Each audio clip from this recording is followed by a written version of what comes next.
The most anticlimactic holdout in the history of holdouts just ended, and the Niners got their wide receiver back. That's Larry Krueger. I'm Grant Cohn. Welcome to Cohn and Krueger. Just on my channel this week. We'll be on his channel next week. We're figuring it out.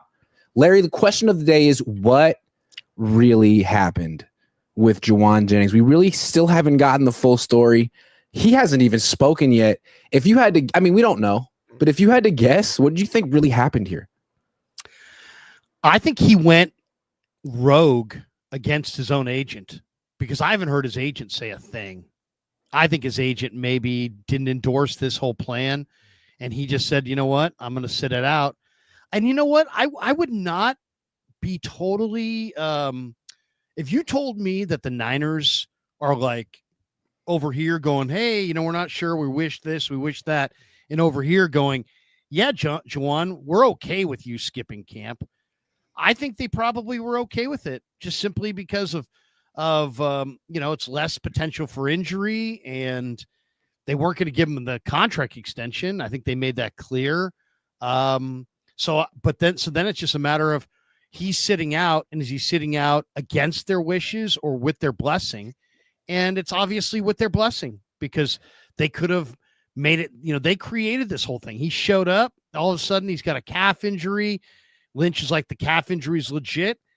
But the more you think about it, the more you realize, hey, you know what? He has to say that calf injury is legit, because if the calf injury isn't legit, now you're allowing a player to just not just skip opt to skip training camp and the preseason, and you're not going to find him a penny, and you're totally okay with that. So I think at the end of the day, they kind of are totally okay with it, because they don't want to see any injuries, but they weren't going to pay him any money.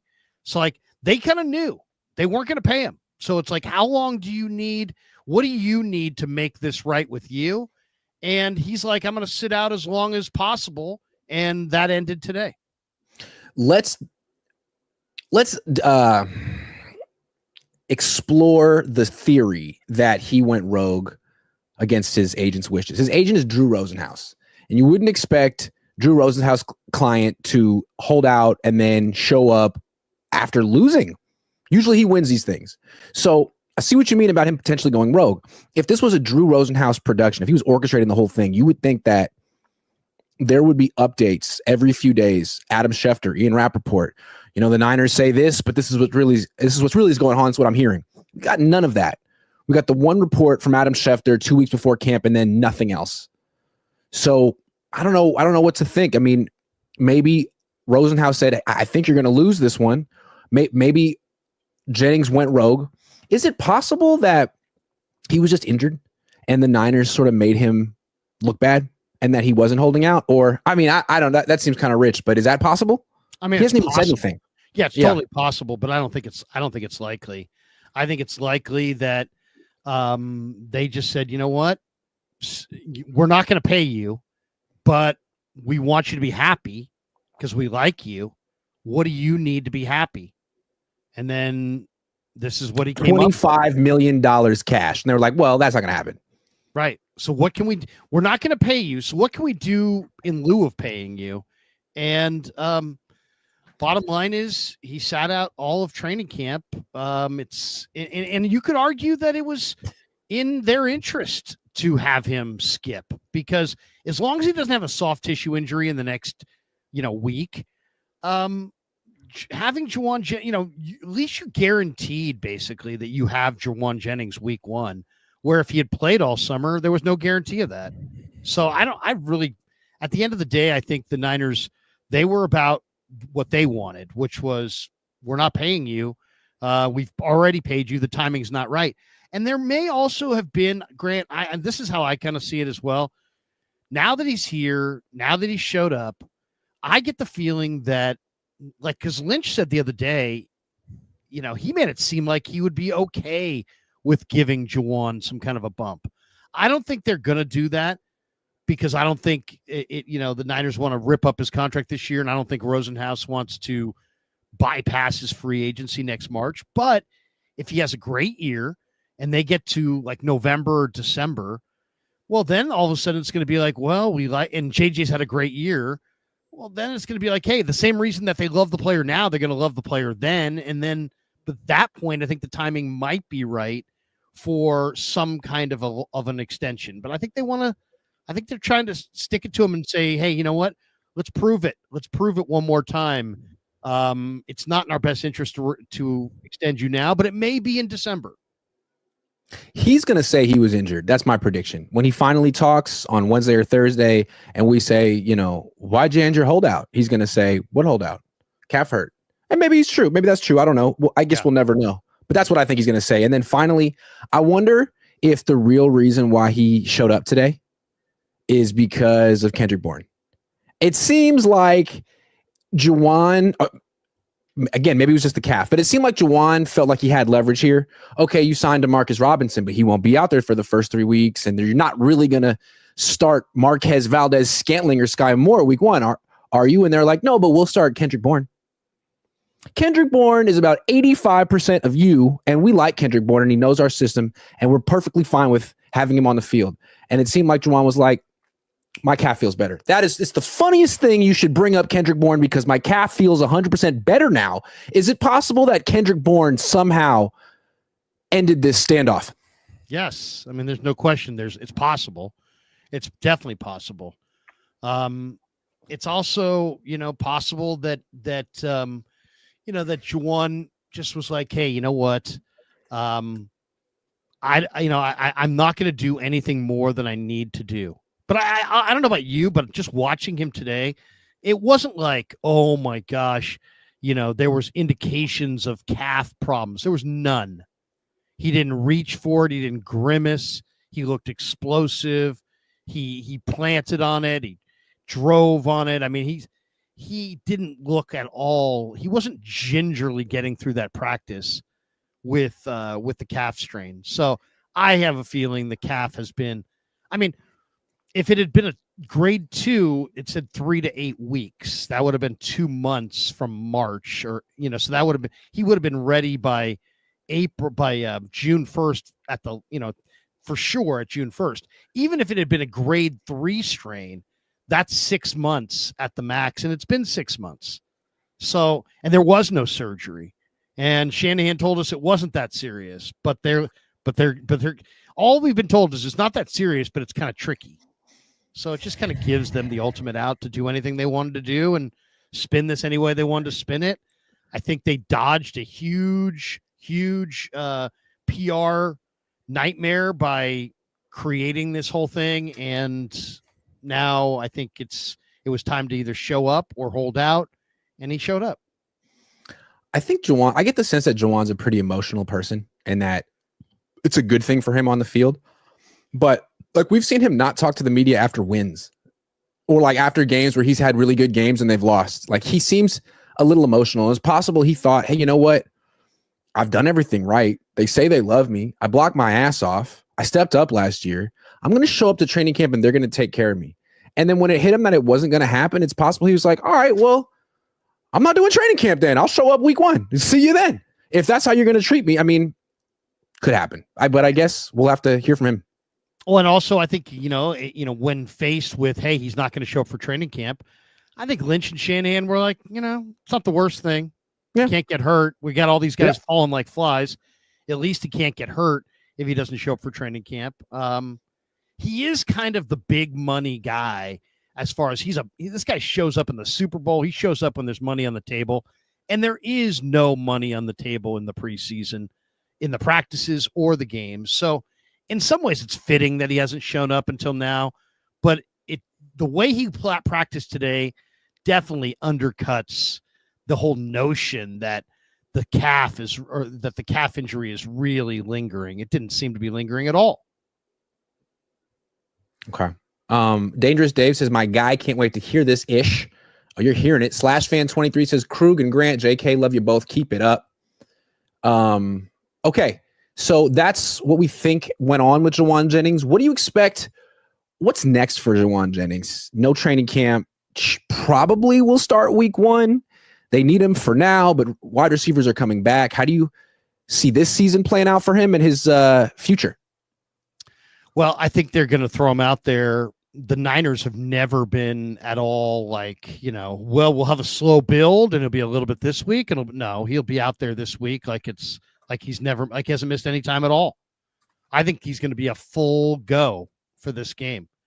And I think that's the other thing is that they're going to have to somewhat feed him the ball this year to get to at least give him the opportunity to go have a monster year. I'm sure they're saying on some level, hey, the timing's not right. That's what the Kawakami reporting was. The timing's not right. Well, if you're going to tell somebody the timing's not right, then you have to make sure they get the ball a lot so they can put together the kind of statistical year where they will get paid. So I get the feeling that he's going to be featured. I think it's going to be a lot of Jauan. I think you're going to see a lot of Purdy to Jauan. And then I think if he plays well enough and they get past Thanksgiving and he's healthy and this and that, I think they're going to say, hey, now the timing is right. And now we can discuss some kind of an extension. I still don't think they want to give him anything close to the Ayuk contract, but I think there's more of a chance of a deal getting done here if he balls out and they get to November and they're like, okay, let's keep you off of the free agent market in March. How do we do that? And I could see them and Rosenhaus at that point sitting down and doing a deal. I'm a little less optimistic than you. I feel like he's going to lose his spot as the number one target in the wide receiver room to Pearsall if he hasn't already. I think Pearsall is going to be the one with 115 to 130 targets, and I'd be surprised if Jennings gets more than 90.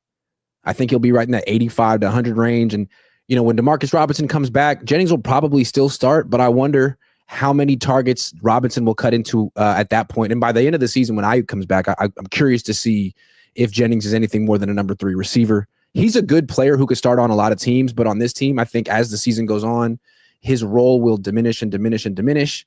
I don't think he's going to get an extension. I'm usually wrong with these prognostications. I see what you're saying, but I think the Niners want that comp pick. I don't think they really want to spend much more money, even though they can. And I think they're going to spend it like, okay, we got a 6th round comp pick for Jauan Jennings, but we drafted him in round 7. That's an upgrade. As they did that with Jordan Mason. Remember, like they traded him for a 5th round pick. Like, well, he was undrafted. Anytime you can trade an undrafted guy for a 5th round pick, that's a win. I think that's how they're going to spin it, which is too bad. And here's my question for Jennings. So do you think he will give the same A+ effort? He's known for his effort, blocking, everything when he doesn't have the ball. We saw what Charvarius Ward did last year. He talked about it. His heart wasn't in it because the Niners wouldn't extend him. What do you think? Is this over with? I just think Jennings is a very, simplistic when it comes to his football career. I think he's very simple-minded, which is anytime he's on the field, he's going all out. I just think he's got one speed that he plays at, and that's the speed he's going to play at. Like, I don't think he's going to pull a Mooney Ward. I don't think he's going to be like, yeah, man, they didn't give me any assurances for next year, so I'm going to emotionally and physically, mentally shut it down. I think he's driven by more of a code than that, because his play and his style of play and his ferocity started well before he came to the Niners. I mean, he was a legend to the people at Tennessee. So what now? In his last year with the Niners, he's going to be unhappy. And that's a good point. I just think he only plays one way. And Ward had made a lot of money in his career. Jennings hasn't yet. Jennings can't. Yeah, I mean, Mooney maybe was a little bit more coveted and could have a little bit more. I mean, he's playing a position that's so coveted. Corner, he's big, he's young, he's very talented. Where Jennings is playing a position that's loaded, and there's every team's going to the spread in college, and so there's more and more receivers. And every draft that goes by, it seems like it's a deeper and deeper class of receivers. So he probably just needs to play well and get out there. The question I would have is, did he skip this summer to avoid injury? And I think partially he's like, hey, if you're not going to take care of me, I got to take care of myself. I got to minimize my exposure to the kind of violence that this game presents on a daily basis. And I think the Niners were cool with it because they felt like they had to be to get along with this player, and they love this player. So I think that's what's going on.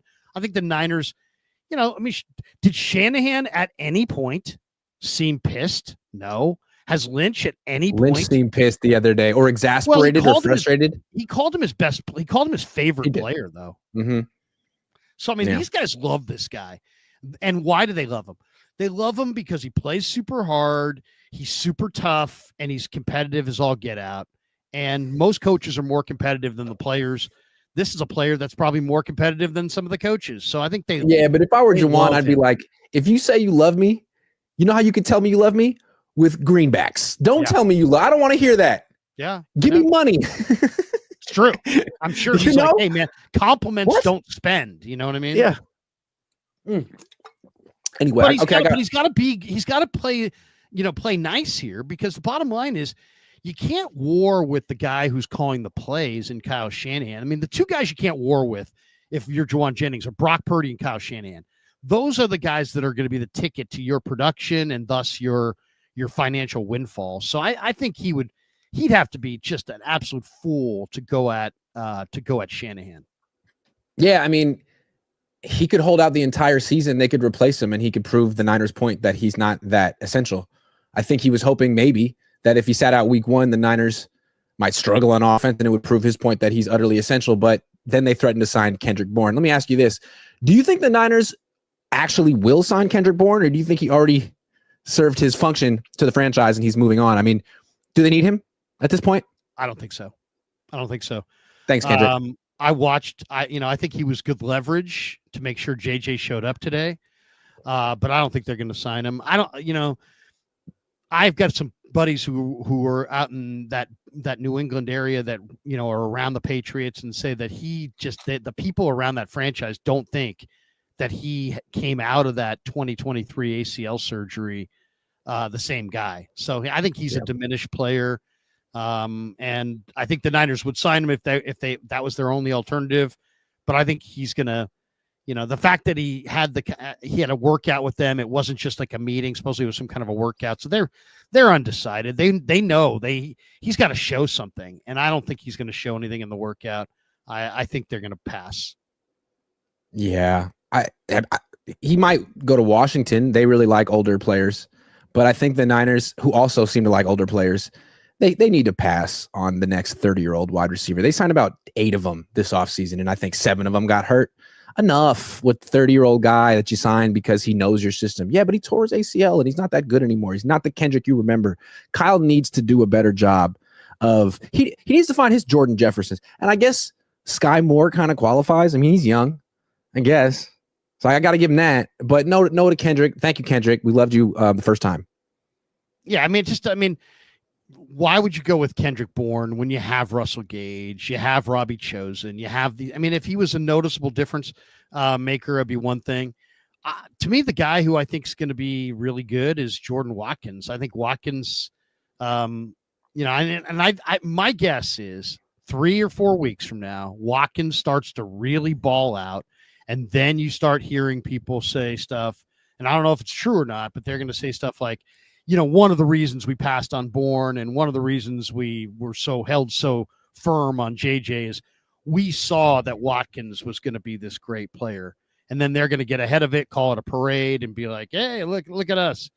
But I don't think they know that right now, but I feel like I do. I feel like Watkins is really, really looks good to me. I think because you got to remember this, Brock Purdy is going to throw it to anybody who separates deep down the field, and that's what this kid does. So he's going to get the ball. I wish I could agree with you on this because, I agree with you on Jordan Watkins. I think he's a hell of a player. The issue is Kyle. The issue is Kyle.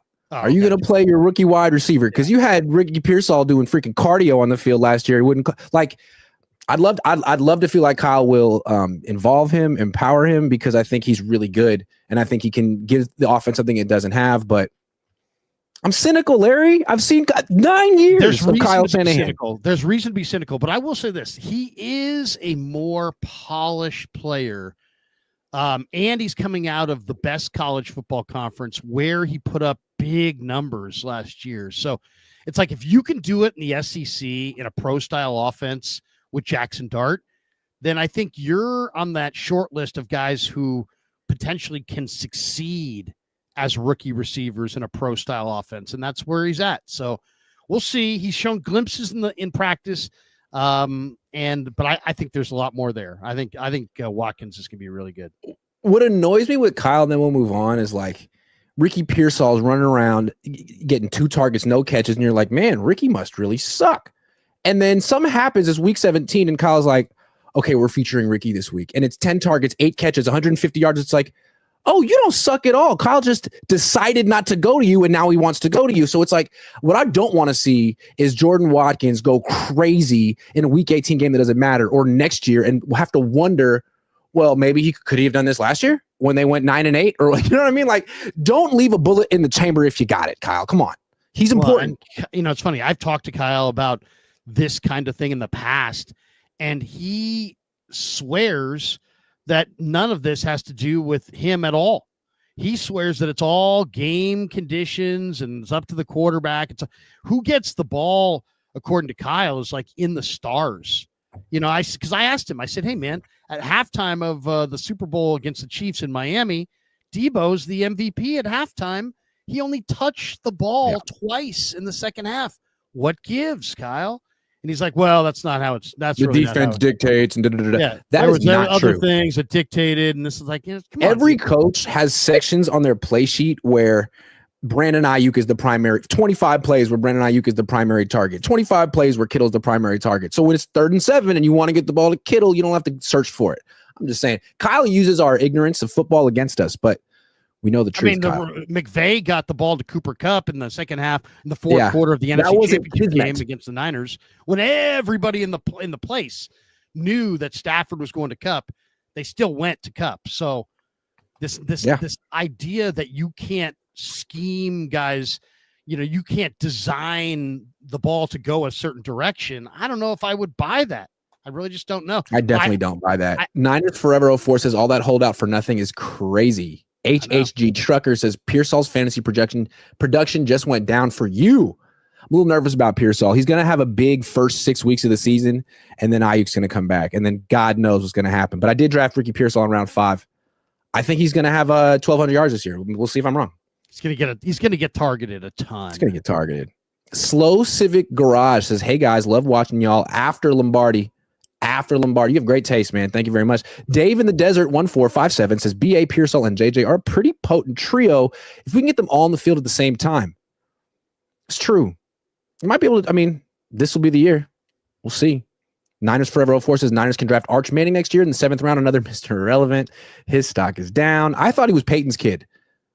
He didn't look good, did he? I thought he was Peyton's kid. Now it's Cooper's kid?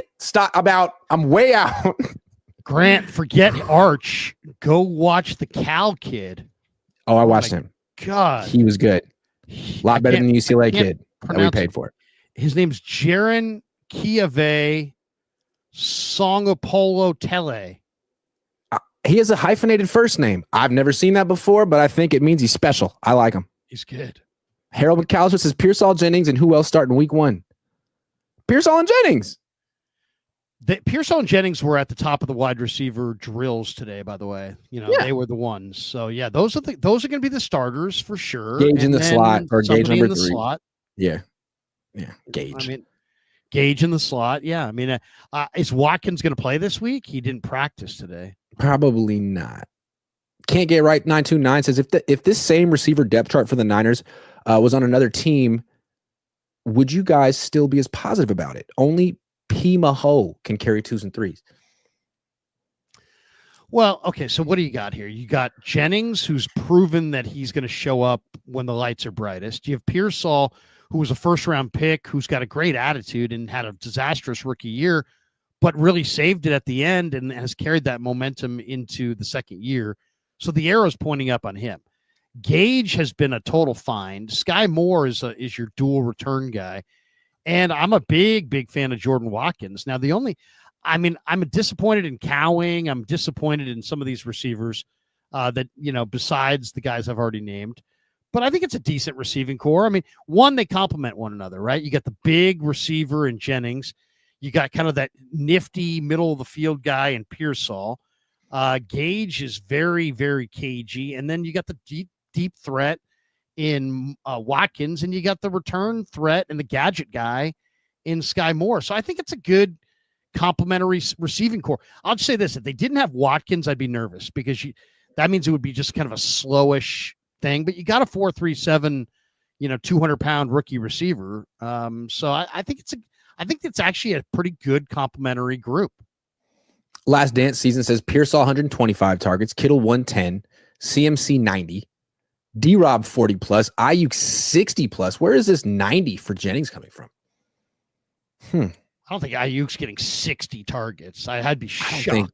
I don't think McCaffrey's getting 90 targets. He's not even going to be there. I don't think Kittle getting 110. Yeah, I would say those numbers are a little. They're a little. But yeah, Jennings is nothing guaranteed for Jennings. Remember, in 2023, 2 years ago, the man caught 19 passes in an entire season. So you never know. Nothing's promised for him. And I don't think he's part of the future, although Larry does. And we'll see who's right. Usually Larry. Anoop says roster looks better than I thought. Super Bowl? Yes. We're both picking the Niners to win the Super Bowl this year. Didn't know that. Joseph for real says, well, Jauan flexed for PTO. I too royally flesh on the clock. Hilarious. Okay, one more question before we make some prize picks. Should the Niners sign Jabrill Peppers? Patriots cut him. He's a pretty good player. Was. He's almost 30 years old. What do you think? I absolutely would. To me, Jabrill Peppers, Jair Brown's a question mark and Siegel's a rookie.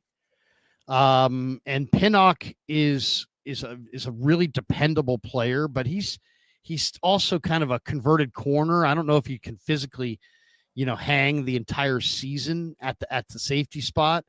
Mustafa's coming back, but yeah, Peppers creates big plays, and he's a veteran. He's made a number of big plays. He's around the football. I like Jabrill Peppers. I think that's it. To me, it's very curious that they're cutting him loose. I would even cut. To me, it's like one of these offensive linemen. You don't need 10 offensive linemen. The biggest waste of roster space is on backup offensive linemen. Why? Because the starters play the whole freaking game. If everything goes right, the starters play the whole game. So you don't need 5 backups. They have 5 offensive line backups because they can't make up their mind. Yeah. Make up your mind. At Austin Pleasance or Spencer Burford. Right. Connor Colby, Drew Moss, and Matt Hennessy. You don't need all 3. You probably just need one. And you already have Nugent sitting there. Cut Hennessy, cut Pleasance, and add some guys at some positions where it's a bit more meaningful, and that would be one spot. Give me another safety, and yes, I want Jabrill Peppers. Only reason I would say no is that Malik Mustafa is coming back, and I feel like the starters by the end of the season are going to be Mustafa and Siegel, and they'll both be on rookie deals, and they'll both be young, and you kind of want them playing together. But he's good, and you don't have Mustafa yet, and you don't know what he's going to be when he comes back, and you really don't know that much about Siegel yet, and your team isn't good enough to just start turning your nose up at quality players who are available. He'd be one of your better players on defense. You should at least make the call. You should see what you could get, what it would take. I think the Patriots also have some numbers there. They drafted the kid from Cal, Craig Woodson.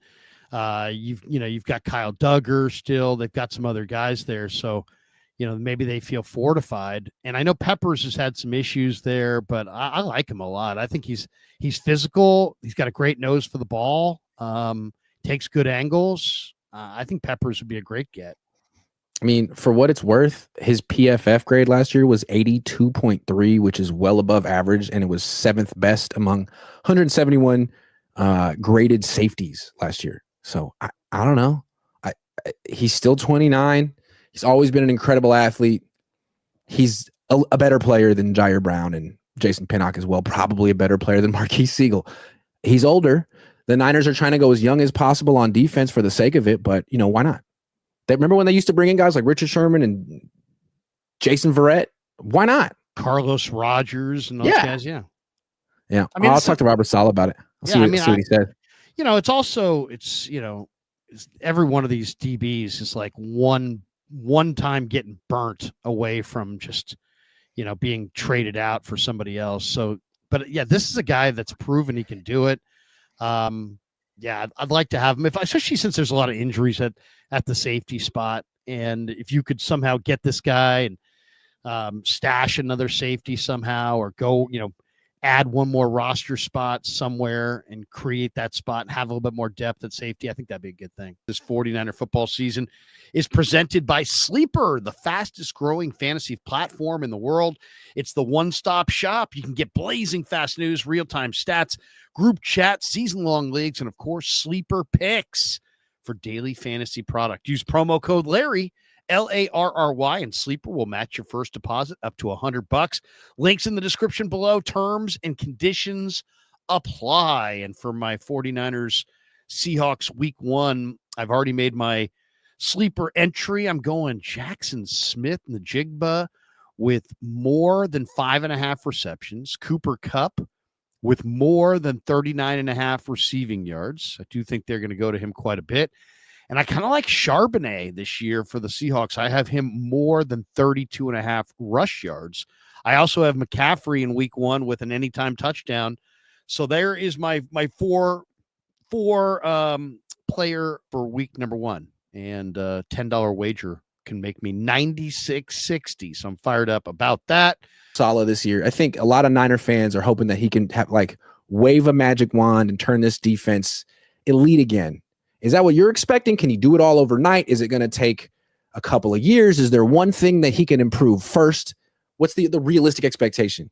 Well, I mean, they call third down the quarterback down, right, for the offense. But it's also the big down for defensive coordinators. It's very much the defensive coordinator down. So I think Sorensen had no answers. I think he sat back in a total vanilla paralysis mode. And I don't think Saleh's going to do that. I think Saleh's going to dial up more exotics. He's going to give different looks.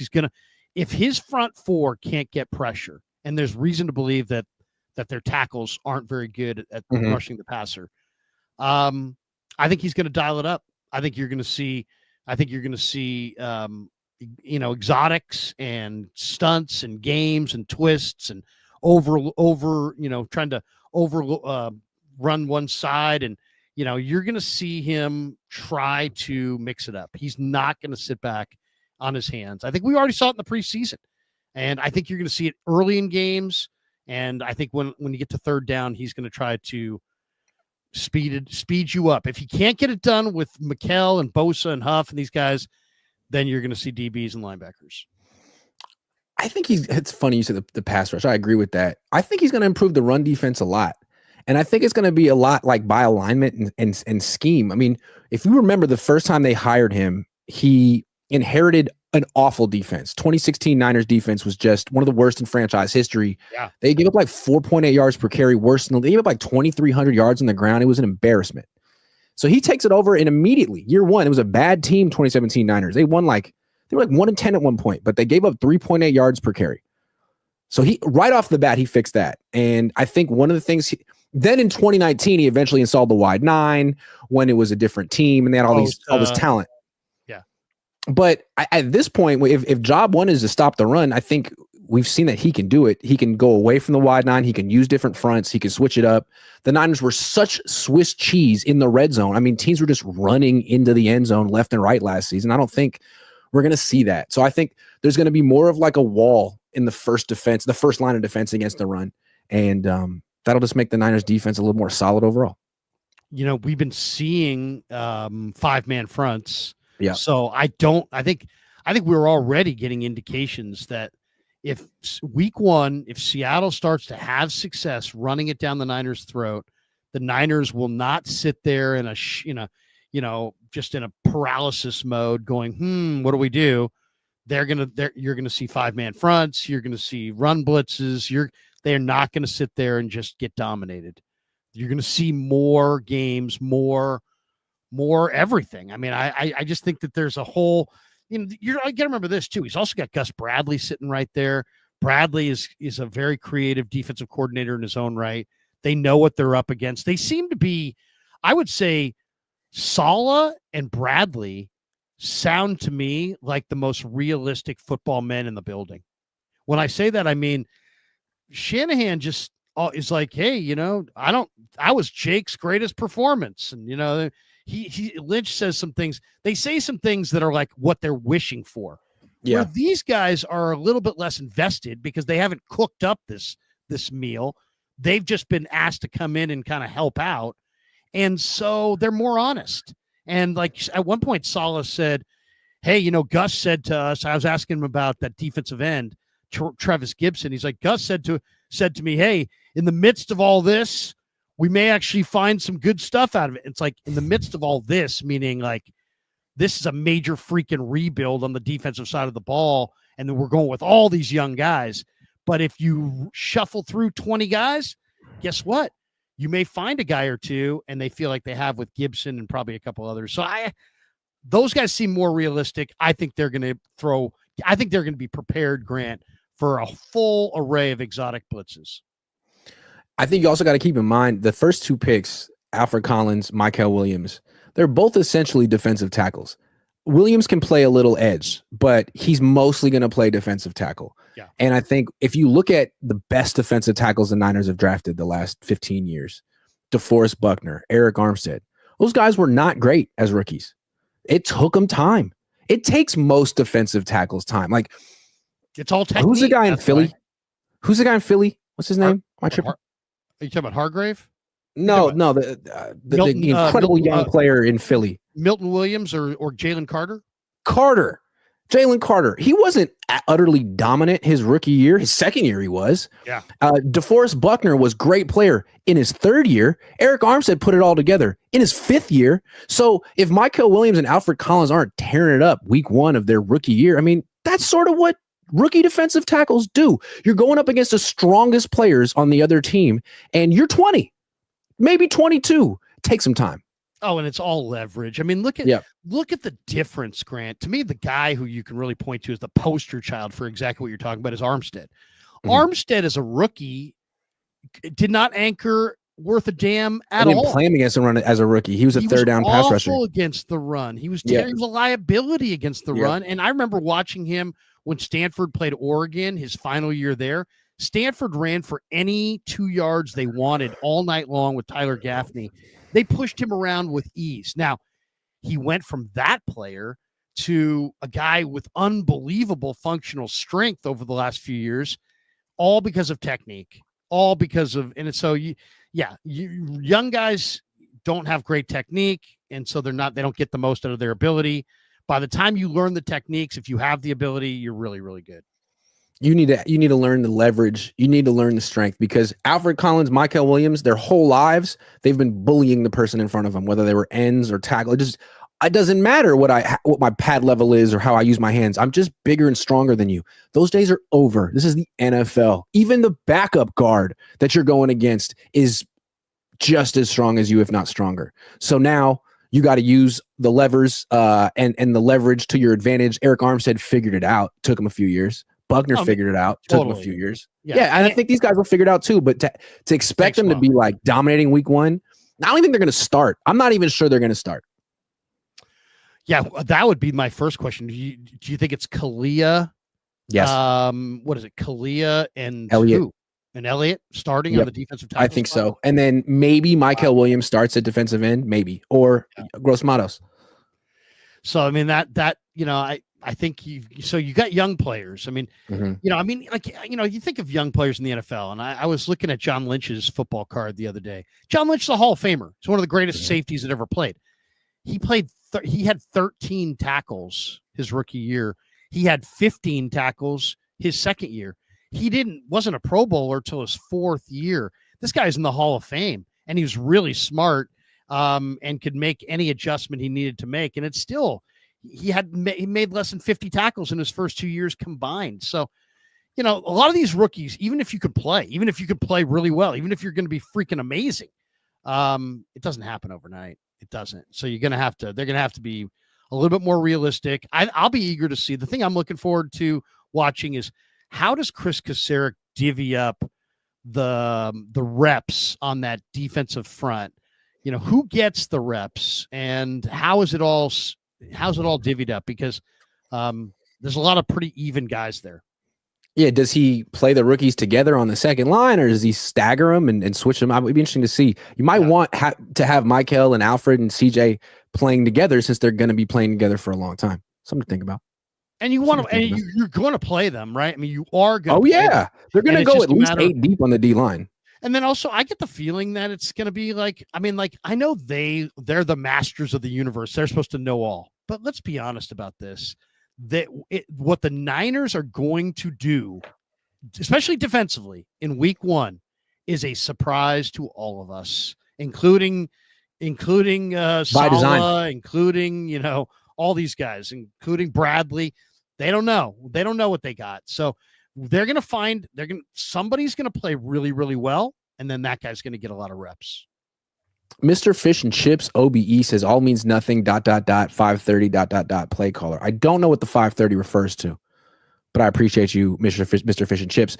Gregory Young says, hi, Grant and Larry. Wish you both well. Grant, I sent you a message on Twitter with New Orleans restaurant suggestions. Ooh. Great options for you. Okay, I'll check it out. I'll be there. Thank you very much. Kevin and I are going to New Orleans as well. So nice. Maybe we should dine together one night there. Maybe we should. That'd be a lot of fun. What day of the week would you? I haven't booked yet. Orleans? I haven't booked yet. Have you? We're going. We booked it. We're going Saturday night to LSU, Florida, Baton Rouge. That'll be a lot of fun. That'll be so much fun. I'm jealous. Joseph Ernberg says Sam D will expose this young, weak, brittle defense. Sam D. All right, we'll see. Joseph Ernberg says over on CMC, Kyle will run him to the ground by week 7. Yeah, I mean, Kyle definitely. I mean, Kyle did say Robinson's a legit number 2 guy, but you know what? I'm gonna have to see Kyle take some carries away from CMC before I'll believe it. Me too. Ricky Williams 980 says tank season. We need to seriously lower our expectations. Thinking this team is going to do anything at all is insane. High picks for next year. Trade Kyle. Wow. It's huge negativity. Well, they haven't lost yet. Rod Simmons says salute to JJ for coming back to the team. Hope it pays. Thomas Solman says, what do you all think of Garendo as flex or fullback? I've said this. I don't trust him with anything physical, honestly, but I'd like the idea of throwing him screens and wheel routes. Yeah, that's how I feel. Throw him the ball. Throw him the ball. Get him. And you know what? On a linebacker. There was a bunch of plays this summer. Now I haven't seen them in a couple of weeks, but early in the camp, there was a lot of stuff where the action's all going this way, and then Garendo leaks out on the weak side, and whether Brock or Mac just kind of flips it to him. And he's got all this green grass. I want to see that. I want to see them get Garendo the ball as a receiver in space, but I don't think he's a running back. They always had Debo who could score from anywhere on the field, even more so than Christian. And now Debo's gone. And so who is that home run hitter? Pearsall, maybe? And Garendo, maybe. So I think they do need to find a role for Garendo. Yeah. Rod Simmons says, can Pretty Ricky match Debo 2021 receiving stats? That would be incredible. I wouldn't expect it this year.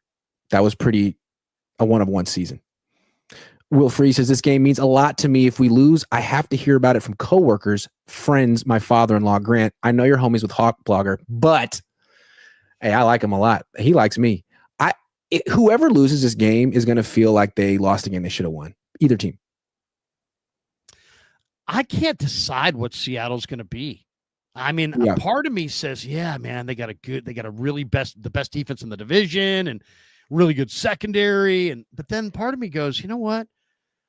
I think at the end of the year, Sam Darnold hands the reins over to Milroe. I don't think Darnold's going to make it there. I think he's going to kind of bomb. I think he had a great year in Minnesota with some terrific receivers, but I'm not a big Darnold guy. I never have been. Will Free says he is delusional, and there's nothing more that I would love than to go in there week 1 and demolish them. I think JJ and RP and CMC are going to go off, and this game won't be close. Well, possible. Ricky Williams says Williams BA first and second for Parsons. Well, he's hurt. Epidural. Yeah, I mean, I would have done that. I would have made that trade. Daddy 1239 says, do you think we beat the Seahawks? Man, don't ever make me call you daddy again. What was that? Yes. What was that? Yes, sure. Just kidding. Wrong. I wanted to see Larry's reaction. Okay, Larry, I got a question for Larry that he doesn't know I'm going to ask. Okay. off the cuff. Who is the most overrated player on the 49ers? Overrated. And this doesn't mean the player is bad. This is more a reflection of the discourse around said player, not the player himself. It's probably a few. There's always a few. Yeah. Overrated. Overrated. I got someone in mind, and it's not the quarterback. Don't say it. Not the quarterback. Well, I know who I think. On offense, I'll say Juice. Ha! Wasn't even thinking of him. Sure. I mean, it has to be. Come on. Yeah. I mean, come on. On defense. Future Hall of Famer. On defense, I would probably I guess Yatir Gross-Matos. Oh! I'm going way bigger than that. I think he's just really, really like one of those guys that looks like Tarzan, but doesn't play like Tarzan. Yeah. I was going to go with the other defensive end on this team, the main defensive end on this team. Nick Bosa? Yeah, and here's what made me think of this. So you were there today. We were in the locker room, and Bosa was supposed to talk, but he didn't. And Jauan was supposed to talk, but he didn't. So the good guy of the year, Trent Williams, goes and answers everyone's questions. And he's very enthusiastic and positive. And someone asked him about Bosa. Like, is he better than ever? He said Trent's like, he's the best. He's always been the best. And I'm like, no, he's not. No, he's not. Hold on. Like, Trent, you're the best. You were a 3-time All-Pro. You know how many times Nick's been a first-team All-Pro? Once. Yeah. Once. And that's great. But like Kittle twice, Warner 4 times, Trent Williams 3 times. Like, I think Bosa gets a little too much praise for a guy who's like clearly the 5th or 6th best defensive end in the league. Not the best. The best. TJ Watt is the best as far as I'm concerned. And then you got Myles Garrett. That guy, he's amazing. Even Max Crosby. Myles Garrett. Yeah. The best. Right. And if I looked at the list, there's probably other guys I'm not even thinking of. I think Bosa's among the best. He's very good. He's excellent. But his best year was 2022. And since then, he's had good but not great years. Very good but not great years. Like, a lot of pressures, not as many sacks as Max Crosby the last couple of years. Not as many forced fumbles. Doesn't even play as much as Max Crosby, like a 75% snap guy. But he's really good. I just want to make that point. He's very good, but come on. I mean, do you watch TJ Watt? I mean, tell me you don't watch any other teams without telling me you don't watch any other teams. To say that, I mean, Nick now granted, it's a teammate. It's a teammate saying that a guy that which is fair. Yeah, I mean, a teammate. And granted, like Trent Williams said that Trey Lance was going to be a franchise quarterback. He compared Jordan Mason to Marshawn Lynch. He just praises his teammates as he should. So just wanted to point that out if Trent's watching, which I know he's not. That guy is so rich. He has way better things to do with his time. But okay, we got that. So on a more positive note to end the show, who is the most underrated player on the 49ers? And why is it Jake Moody? Most underrated. Now this most underrated. Most underrated. Well,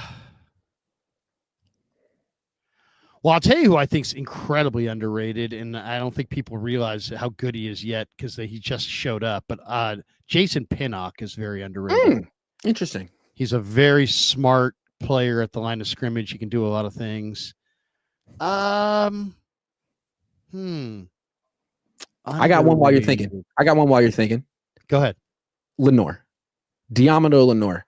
I feel like the league acknowledges that he's good, but he's never been a Pro Bowler, never been a second-team All-Pro. I'm not saying he's been snubbed, but he has been one of the better cornerbacks in the league for 2 years.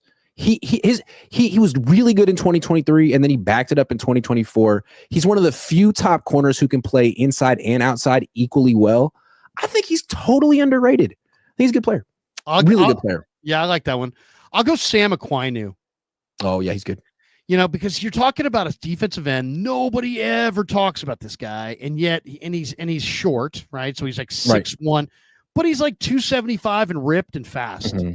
And he can drop into coverage. Yeah, I mean, he can set the edge. He can really set the edge in the run game. He can bend the edge as a rusher. You can line him up as a tackle. You can line him up as an end. He doesn't have a big ego because he's kind of been that, bottom of the roster, back of the roster kind of a prospect at the beginning of his career. So he's like contributes a ton and is really hard to block. And it's like he's an all-day deal for any tackle he's going against. But I mean, you could name, if I said who are the best defensive ends, you'd probably we'd name guys who didn't even play defensive end before we'd get to him. He's really underrated. Yeah, good call. He might start week 1. Saleh's being real cagey about who that third linebacker is going to be. And now maybe the Seahawks open up an 11 personnel, but I doubt it. And I think Saleh wants us to think that Luke Gifford's going to start, but I just don't buy it because he's not that good. He's a liability, Luke Gifford. Yeah, I've heard people say Luke Gifford's a really good football player. He's a really good linebacker. He's got special teams. You don't want him playing linebacker in the National Football League. Yeah, Luke, I would say 30. he's, I'll say another underrated player is I think Nick Martin. And I think Martin's going to wind up being really, really good. And if he's not starting, I mean, that right there is kind of reveals he's underrated. Yeah, I'd like to see Nick Martin on the field sooner rather than later. Daddy, again, says, sorry about the name, but I think Seattle wins. Thank you for apologizing. Mr. Fish and Chip says, bring the other large journo Tom back instead. Oh, yeah. Tom usually streams with Ashley Ariana, who does a great job. But I got to get Tom back. He wrote for me today on SI.com. Check it out. Those are it. Those are all of the topics and all the super chats. We got 3,100 people watching. Normally our show is simulcasted. This season we might have to take turns week by week, but we have sponsorship issues. That's what we got to do. We got sponsorship issues, but you know what? We've gone very corporate in the last couple of years. This used to just be a mom and pop kind of a show, and now we got people behind us, telling. But we'll work it out. We always do. That's right. Yeah. We have underlings, we have overlords, we have it all. Yes, we do. Larry, great stuff. Everyone, thanks for watching. The two of us will be back. Larry probably going to be streaming in 2 hours. You never know with Larry. Not tonight. I'm just going to barbecue some burgers. Hey. I think I'm going to go to the gym and start throwing serious weights around later. Love it. For America. Thanks for watching, everyone. See you guys. See ya.